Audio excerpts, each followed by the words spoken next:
你係唔係成日都覺得好迷茫，唔知自己應該追逐啲乜，或者覺得自己嘅夢想遙不可及？其實你嘅夢想從來都冇令你孤單過，佢一直都喺度。更加準確咁講，其實係佢揀咗你。好多人都以為夢想係我哋單方面去選擇、去追求嘅，但今日我想同你分享一個唔同嘅角度。嗰啲真正點燃你生命熱情嘅夢想，往往唔係你刻意去揾返嚟嘅，而係佢主動揾你。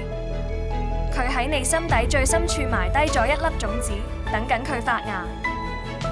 當你感受到一種強烈嘅召喚，一份非做不可嘅衝動，即使冇人支持你，你都仍然想去試一試。咁十居其八，就係你嘅夢想喺向你招手。你可能話，導師，我點樣先知道嗰樣係夢想，而唔係一時興起？呢個就係問題嘅關鍵所在。好多時候，我哋都會俾外界嘅喧囂、社會嘅標準所影響，甚至會俾親友嘅期望左右，去追逐嗰啲所謂應該要達成嘅目標，卻忽略咗內心嗰把微弱但一直存在嘅聲音。嗰份聲音就好似北極星一樣，無論你身處邊度，佢都一直指引住你。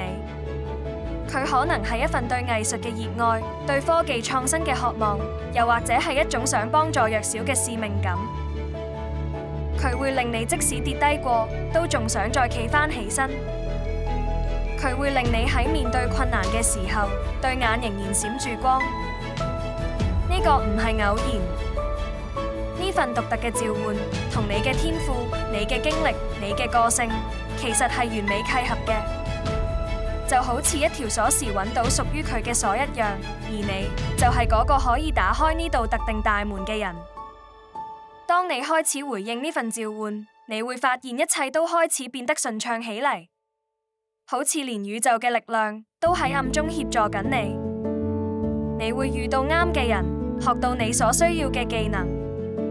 甚至喺睇落好似唔可能嘅情況之下，機會都會靜靜咁出現。所以唔好再懷疑自己啦，靜落嚟，用心去聽你內心嘅聲音。因為當夢想揀咗你嘅時候，佢同時亦都賦予咗你去實現佢嘅力量。如果你想知道點樣可以更好咁傾聽呢個內在嘅聲音，唔好錯過我哋下一集關於喚醒內在天賦嘅影片。